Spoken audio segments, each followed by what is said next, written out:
As we talk about all of these challenges that you may face with pricing, there are some things you can do to help offset. It does not immediately mean prices go up to the consumer. There are ways to work around these cost increases. A lot of times that comes down to the product itself. Do you have a brilliant product idea but don't know where to start to get it made? Or are you looking to level up your product but afraid to take it overseas? If so, you're in the right place. Hi, I'm Jackie. And I'm Erin, and we are The Sourcing Gals, your trusted guides to everything you need to know about sourcing, manufacturing, and scaling your product overseas. Whether you are just starting out or you've been making your own product for a while, we are here to help women source products overseas without the overwhelm. In each episode, we'll share insider tips, actionable strategies, and inspiring stories to help you source more effectively, save time, and boost your profits. Duh! We know how hard it can be to juggle the ins and outs of product development, but don't worry, we've got your back. So grab a cup of coffee, get comfy, and let's dive into how you can grow your business, make more money, and turn your products into profit. Welcome to The Sourcing Gals. Now let's get started. High five. Hi.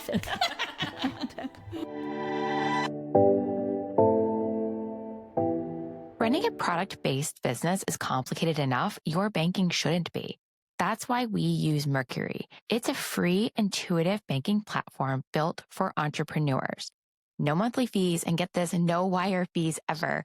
Plus, it integrates with QuickBooks, making bookkeeping a breeze. And the best part? Their credit card gives you 1.5% cash back with a holiday bonus of 2.5% cash back on ad spend. Terms do apply. Banking doesn't have to be complicated. Join me and thousands of other founders using Mercury. Learn more and sign up today using the link in the show notes. Welcome to another episode of The Sourcing Gals. We have a very sensitive topic today. We do. It's actually timely, and I'll tell you why. We say that every time, but we'll tell you why. We are talking about when prices go up, do they come back down? I mean, what do you think? Listeners? Rarely. Yeah, exactly. Rarely, which is one of the reasons why it's important to kind of keep your finger on the pulse of the rising prices, because concessions that are given or raises, it's really hard to put that toothpaste back in the tube, they say. Yeah, and I think it's okay to be frustrated, but I want you to know that it is fairly normal and common for your prices at some point to come back higher than what was previously quoted. Yeah, it is. And some of it is the finished good as a whole. Some of it's the raw materials. We'll get into those. But I do want to tell an anecdote to kick us off, which is that I remember being at Abercrombie, and every quarter, every season, they would want our margins to improve by, 0.1%, 0.5%, 1% maybe even. And they want the quality of the product to improve. And they might want to even offer a slightly lower cost to the customer. And I'd always just think that isn't going to happen. Yep. That isn't going to happen. It's got to come from somewhere. It's going to come out of the quality. Yep. It's going to raise the cost. It's going to change the design, or it has to increase the retail. Like, all of these things are connected. It is math. It is economics. It's not emotional. No one's, raising a cost just to hurt your feelings. Yep. So that said, there's always things we can do to make it less impactful, and we'll get into that. But let's start with raw materials. Yeah, raw materials. So what is a raw material? So if in my former world, my world of apparel, that could be the yarn. And it can go even before the yarn, because yarn is made from something else, i.e. cotton. So how is cotton or wool or polyester? And these are traded commodities. These are things where what is happening in the world politically, weather related. I mean, there are so many things that can affect how cotton, for example, is grown and then traded. And all of that eventually makes its way down to the fabric that you will need to purchase for your product. Yes. So it comes through maybe on the fabric cost and your finished goods cost, but really where it's starting is all the way back in the inception of what it is before it becomes a piece of fabric, which is a raw material, the cotton, the wool, metals in your world of jewelry. Yes, silvers, brass, gold, I those mean, can we all also have talk about silver right now? Like, silver's through the roof. I mean, my dad has gone through because he gave my younger son a coin collection, his old coin collection. And so they're talking about it and they pulled all their silver coins out and he's weighed it and he's at a point where he's like, it's going to keep going up. He's like, he's a stockbroker too. He's like, I don't think it's done yet, but they're planning to literally, and my younger son's okay with it because he's going to get something out. He's like, can I get a 3D printer? My dad's like, probably with how much it's worth. So anyways, it's a perfect example. It's actually out of control. As of today, as of our recording, the silver's like $90 per ounce ish. Yeah. And typically it's like 27. Oh my God. So it is wild. Gold too.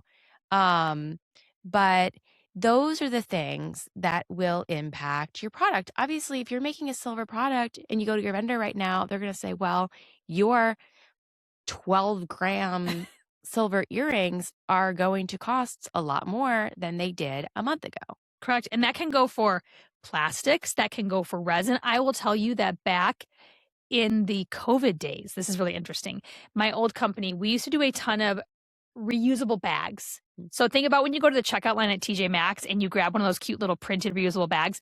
They're made with recycled material or made with a certain type of plastic that was used in PPE. Oh. So we had to actually change the material of those bags from, this is very technical, but we use non-woven PP. We had to change to woven PP during COVID because non-woven was used in literally PPE, like in face mat and gown and different types of end uses that were highly needed and coveted. So the price of it was significantly more. And that was all driven by like a world event. Yep. That went down to a literally like a plastic that was affecting, again, a tote bag. And that'd be a very hard connect to understand, right? Until the factory explained the why to us. We're like, oh, okay, we get it. We're going to have to change our material. Sure. In the early 2000s, I was working in footwear, and we had a huge spike in rubber because rubber is like a petroleum. Rubber comes from rubber tree, obviously, but how they produce the rubber is a petroleum byproduct. There were a lot of Middle Eastern things going on. Petroleum went through the roof, so did rubber. And so we had to change our footwear, the outsoles of our footwear, from a rubber component to a EVA or TPU component, which is a synthetic plastic instead of a natural rubber. And you might wonder, if you've ever asked, well, how can they fluctuate? Can't they lock the prices in? I mean, these are the reasons why many factories cannot lock raw material prices in because they're usually not the ones growing the raw material, right? They're having to procure the raw materials from a third party. So they're at the mercy of, again, the market, their third party supplier that they're working with. And so it was interesting. My call with my mill the other week, they actually were talking about the one time that they actually locked in their fabric price, which usually is a good thing. A lot of times you can actually, especially on the yarn side, you can commit to so many hundreds or thousands of pounds of yarn, of raw materials, lock the price in, and then basically the whole year you get to pull from that and keep your price, which inevitably flows down to the consumer, a lot more stable. Well, it's interesting. They said the one time recently that they did that, the price actually dropped. It went down, no. and they were locked into this because it works both ways. Like the stock market, it's for good or for bad. And this time they got caught, and he said that they lost a lot of money that year because they had tried to hedge a bet and lock something in and ended up biting them in the butt. So I say that to just help you understand from a factory standpoint, they're at the mercy of all of these as well, unless you're the origin supplier. And even then, that's like payday or heyday. It's like make hay when the sun shines if you fast got it. Or famine. Yeah, feast or famine. That's really what it is. So feast or famine. Feast or famine. Not fast or famine. Sorry. You know that I like to tear apart cliches. So anyways, that's just a little more context around raw materials. Yes. And I think that, so we talked about raw materials. That's part of it. These natural events, these disasters, these what have you, big impacts. But there's also the insidious day-to-day small impacts, things like inflation, things like just the rise in the cost of living over the period of time. Things are going to go up.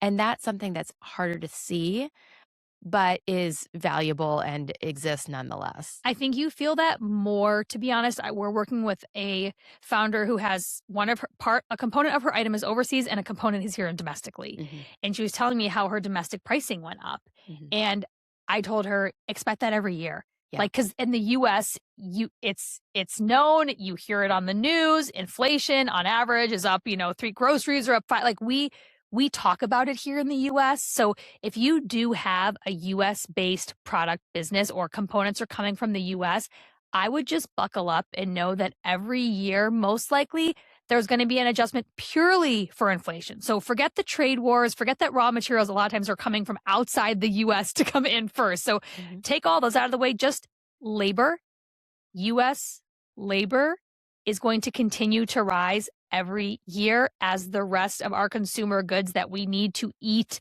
to sleep, to live are going to continue to go up. Sure. I used to run a sweater, a knit product that was US based, and the yarn was also US based. It was out of North Carolina. We, at the bottom of our color cards, it literally just said, these prices are good until, and it gave you a price. And they really let you know, like, these are our prices at the moment. They may go up at any point in time. And that's just kind of common. Correct. And I would say that on your overseas quotes, you will probably see a similar thing in the fine print.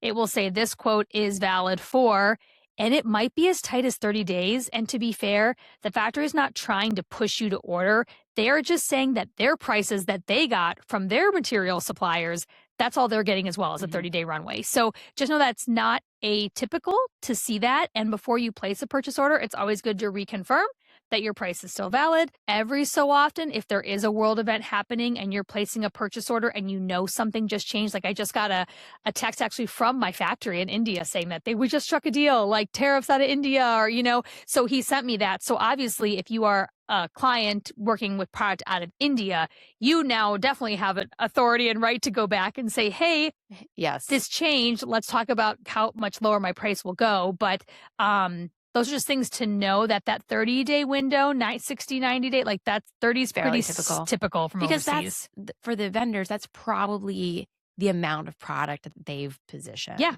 100%. But then there is, I'd say, like maybe the last thing we talked about, natural disasters, global happenings, commodities pricing, trade wars or tariffs. The last thing is just supply and demand. Totally. Let's say that one year, chunky hand knit wool sweaters were like the thing. And the next year, we just pendulumed right into like fine gauge silk sweaters being the thing. Then like there's a bunch of wool sitting around that somebody took a bet on and now it's just available. So you might be able to catch a deal on that because it's no longer in fashion. It's no longer in demand.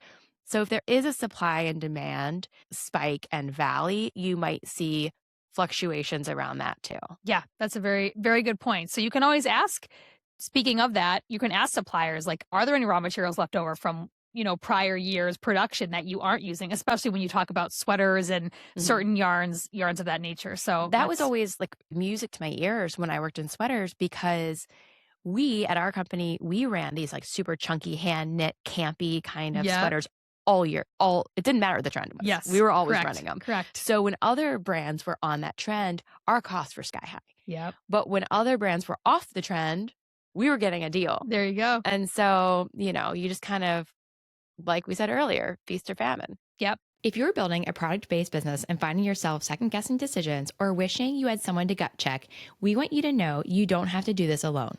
On January 1st, we're opening the Sourcing Gals Founder Circle, our private community for product-based founders. Inside, you'll get monthly Q&A calls with us, access to our templates, scripts, and tools, and most importantly, a community of founders building right alongside you. It's only $27 a month, or for a limited time, $247 for the year. That's 3 months free. You can find all the details in the show notes. Hope to see you there. So let's talk about some prices. We talked about things that do fluctuate, but some things when they kind of are set, they may not go back down. And I think labor cost is one of them. I talked about that here in the US, but it happens overseas as well. We just don't, it's not as big of a spread. Labor rates are not as high in other countries. So labor wage increases in other countries is not as, again, the spread's not as big. So Right, you and might you not never- feel it as, you won't have transparency to it either. And you never hear about a country's like minimum wage going back down.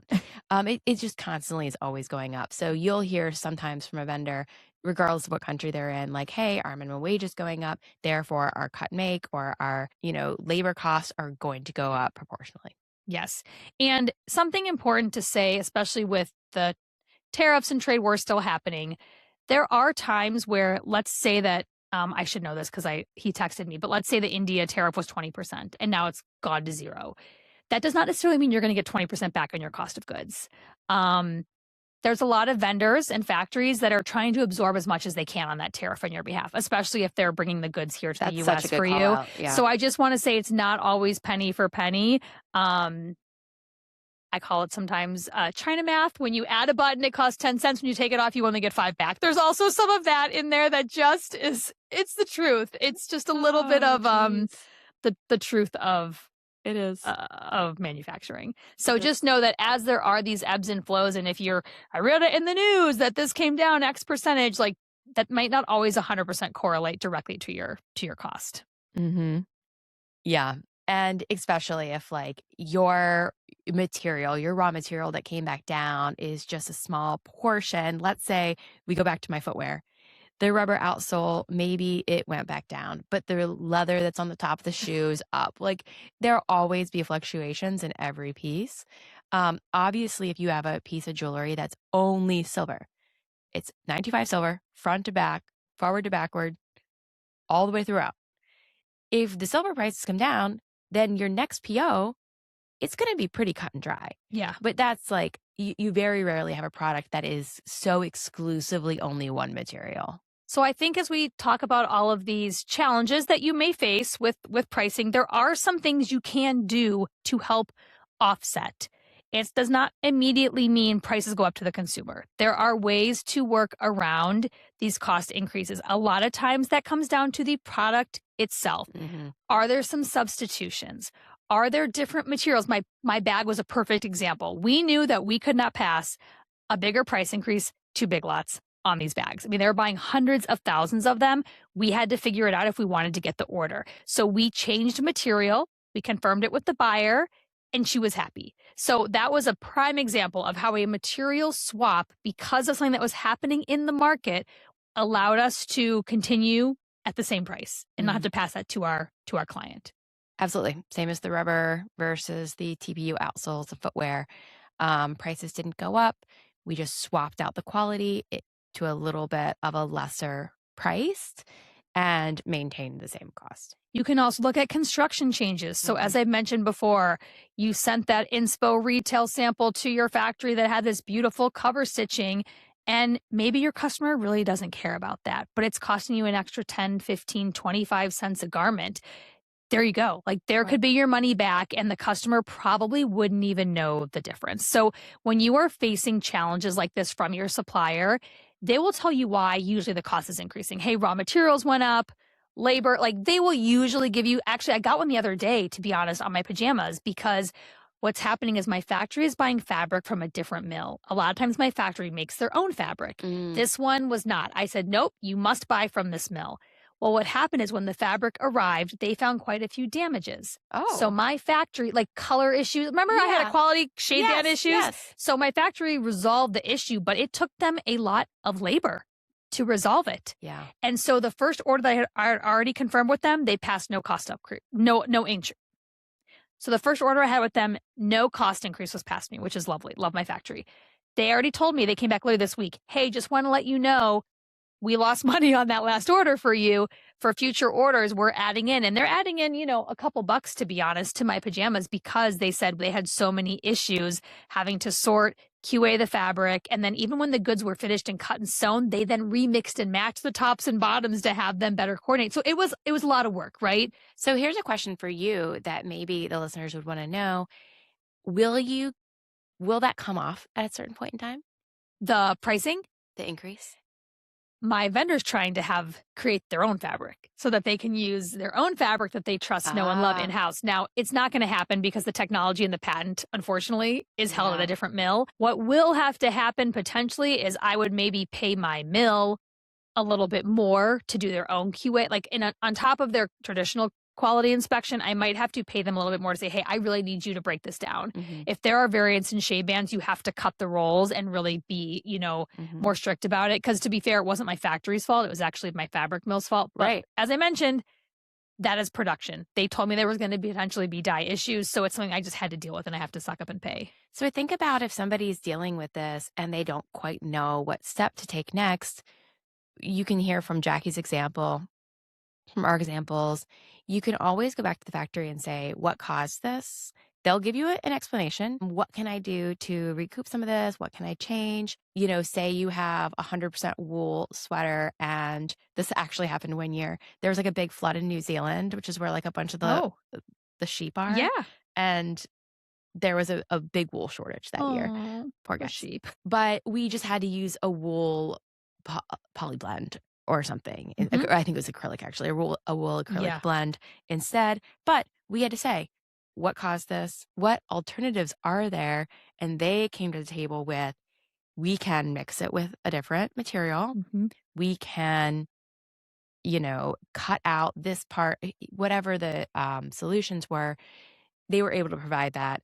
And then we just wanted to make sure that we were not hurting the function of what we were building. I think as a consumer, how many times have you bought one thing and when you go back to buy it again, it's different?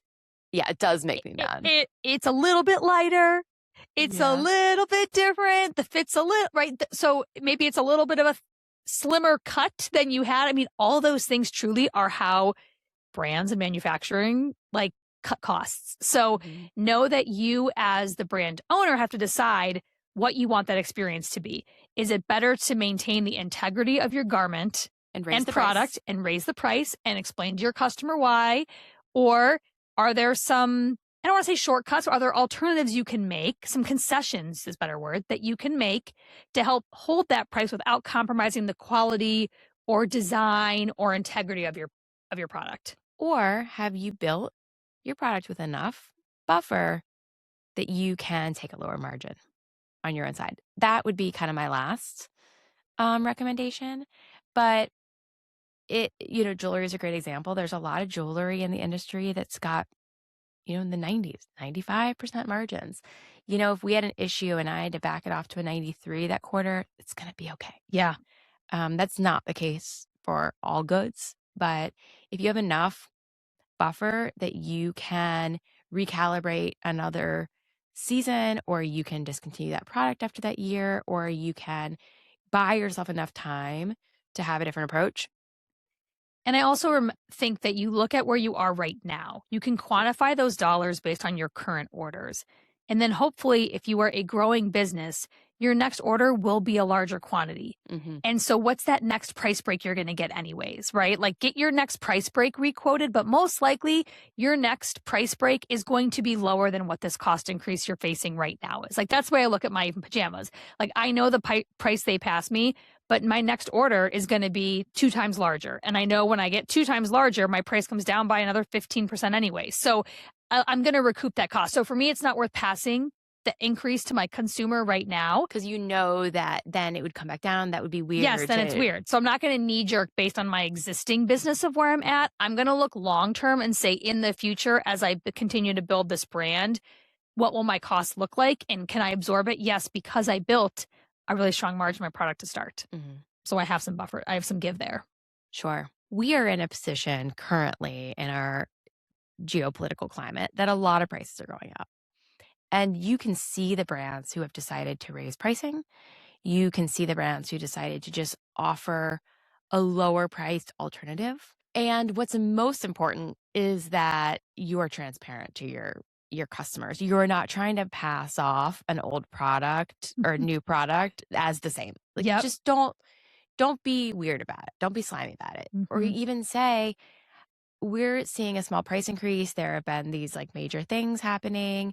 We are offering these same wonderful products to you. Transparency to your customers will go a long way. And I think they'll accept that more than feeling like they've been hoodwinked because they bought something at the same price and got a lesser item. Yeah. And I think it's important to remember that these cost increases, they're going to be hard to fight. Oh, yeah. They're virtually impossible to somehow push that all back on the vendor. They're coming to you because the vendor can't absorb it, right? They're asking for your partnership here. So I think that's where you lean into that partnership with your vendor. You talk about solutions. Are there any alternatives? And then if not, it comes back to you as the founder to determine what you are and are not willing to sacrifice or compromise on. And then in turn, flows to the consumer. I feel like this needs to be said out loud, but not all of the increases you see are going to be from these raw material increases that we're talking about.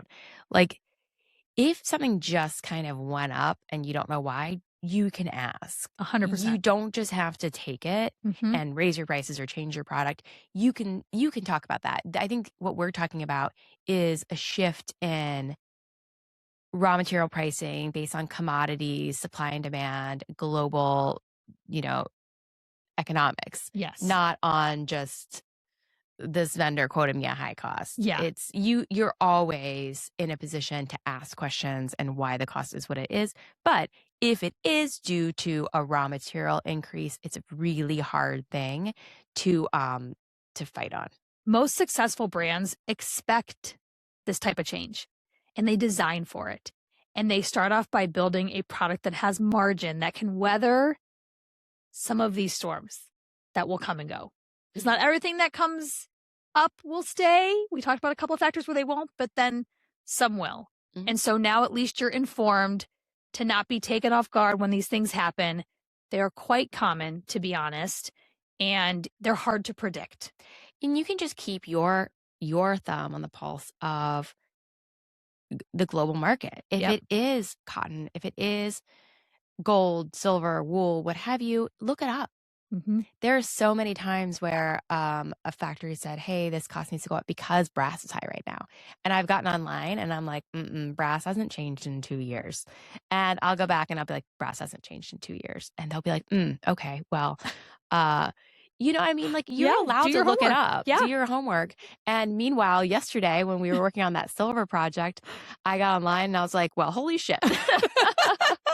You're like, they were not exaggerating. This is gonna be a high quote like you've probably never seen before. This is gonna hurt. But yeah, you're allowed to ask questions. You're allowed to research. You're allowed to look into the global economics of it yourself as well.